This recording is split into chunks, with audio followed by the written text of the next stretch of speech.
Mahadev almighty Mahadev में मैं आपका स्वागत करता हूं भाई।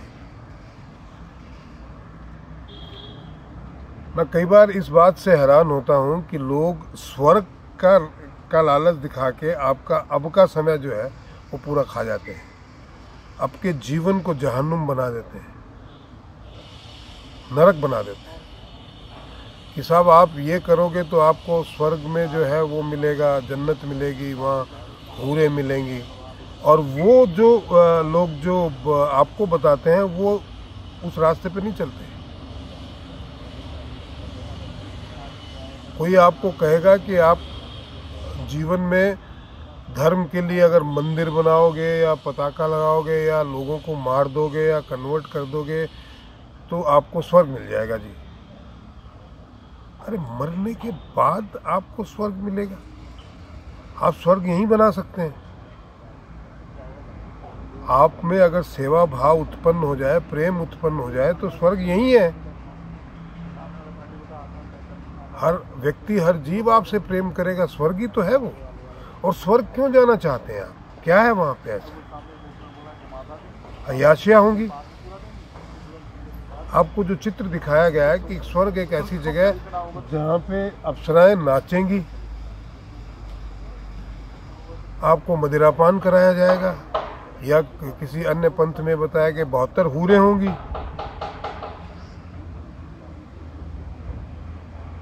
जो आप उनके साथ अय्याशियां करेंगे, इसलिए आप स्वर्ग जाना चाहते हैं।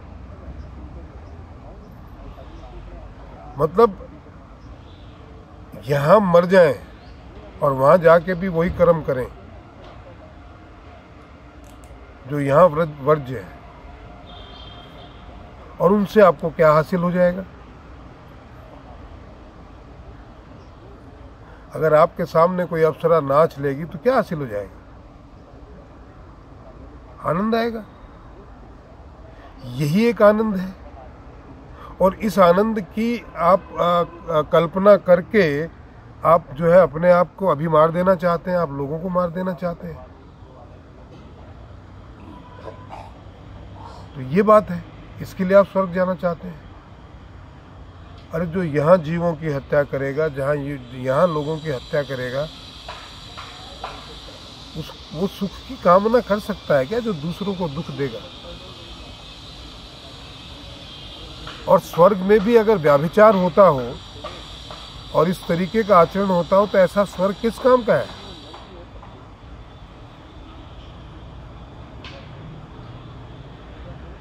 किसी काम का नहीं है वो स्वर्ग आपके।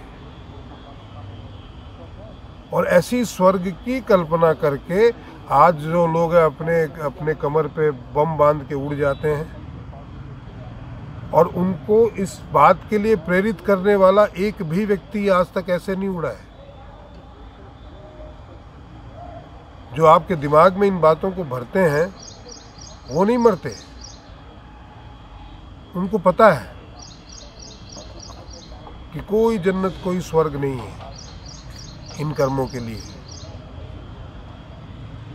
बट वो आपको प्रेरित करते हैं और उनको ये नहीं पता कि आपको प्रेरित करने के एवज में भी उनको सजा मिलेगी। भाई आप तो ना समझ हैं, उनको इस बात की समझ है ना। कुछ लोग बोलते हैं कि आप बोलते हो ईश्वर से जुड़ो, आपने ईश्वर को देखा है क्या? हाँ जी, मैंने देखा है। और मैंने ईश्वर को विभिन्न रूपों में देखा है। और हमारी मान्यता भी है कि ईश्वर कण कण में विद्यमान है। और मैं हर पल देखता रहता हूँ, पर मैंने स्वर्ग नहीं देखा। तो न तो मैं उसकी कल्पना करता हूँ, और अगर स्वर्ग में जिस तरीके की कल्पना के लिए लोग बताते हैं तो ऐसा स्वर्ग मुझे चाहिए भी नहीं है। जहाँ व्याभिचार होता हो, जहाँ मदिरापान होता हो, जहाँ पे जो है अप्सराएं नाचती हो आपके सामने और आप वाह वाह करते हो, ऐसा स्वर्ग नहीं चाहिए।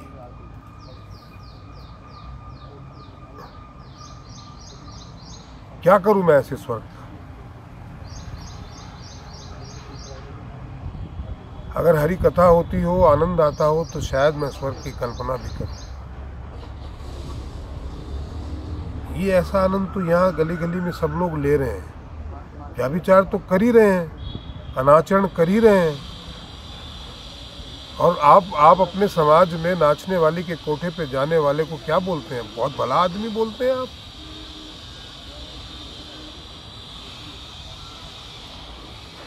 तो वहां स्वर्ग में बैठ के वो काम करने वाला भला आदमी कैसे हो गया?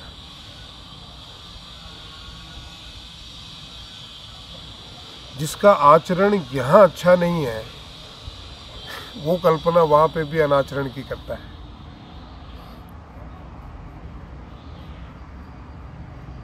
एक ही रास्ता है, सेवा, इस पूरे झंझट से निकलने का और आनंद में रहने का। क्योंकि आपको वो आनंद पता ही नहीं है, इसलिए आप तरह तरह के आनंद की कल्पना करते हैं। और कल्पना करें तो सही है, चलो कोई बात नहीं, आपकी कल्पना है, लेकिन आप जो है छोटे छोटे बच्चों को, दूसरे लोगों को, जो बेचारे साधारण मनुष्य होते हैं, जो नासमझ होते हैं, उनको बरगलाते हैं और उनको गलत रास्ते पे भटकाते हैं। मैं सदियों से सुनता आ रहा हूँ कि अगर आप अच्छे काम करेंगे तो आप स्वर्गाधिकारी हैं। आप ईश्वर से जुड़े, सेवा करें जीव मात्र की। स्वर्ग की कल्पना, ये कल्पना ही बेकार है।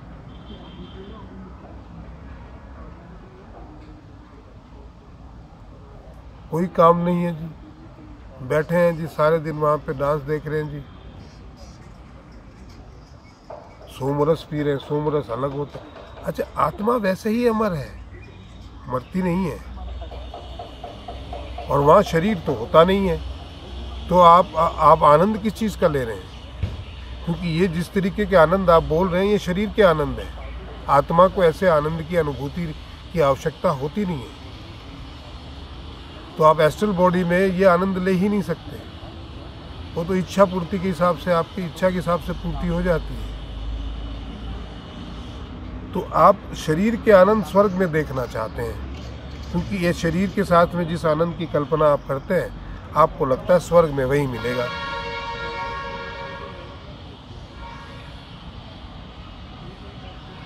आप दान पुण्य भी करते हैं या किसी की सेवा भी करते हैं तो इस उद्देश्य से करते हैं कि हमें स्वर्ग मिल जाए, हम अयाशा करें।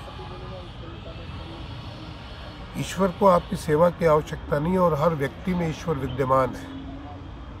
वो आपसे सेवा करवा ले तो ये आपका सौभाग्य है, उसको आवश्यकता नहीं है। पर हम एक पंखा भी लगाते हैं, उसका नाम लिखवाए थे कि ये फलाने फलाने ने इस धर्मशाला में एक पंखा लगाया 400 रुपये का, इसकी वजह से मुझे स्वर्ग मिल जाएगा जी।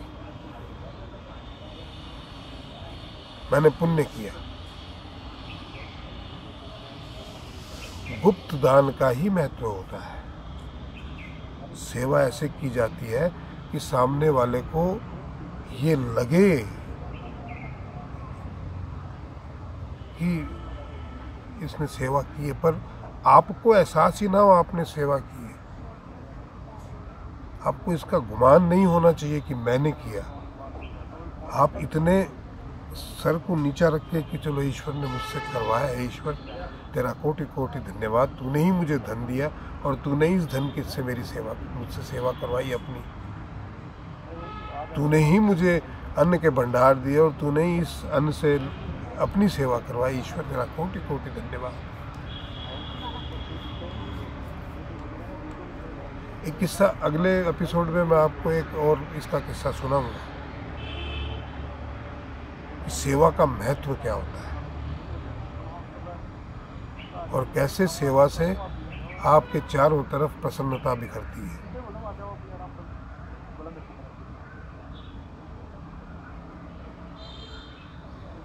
करनी आनी चाहिए। भाव ये रहना चाहिए कि ईश्वर अपनी सेवा करवा रहे हैं। मैं उन लोगों से बहुत चिढ़ा हुआ हूँ जिन्होंने स्वर्ग की कल्पना करके और स्वर्ग के बारे में बता के और लोगों को जो है भ्रमित किया हुआ है।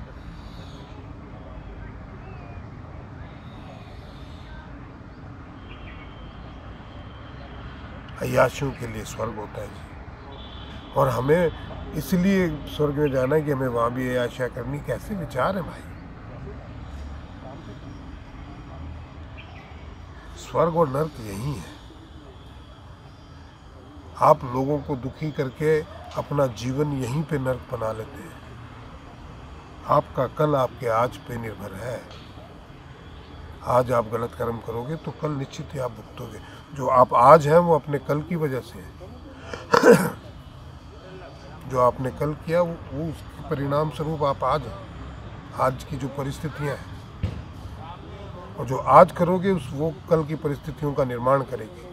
तो इसलिए बंधुवर, स्वर्ग और नरक की कल्पना को छोड़ के सेवा में लगो,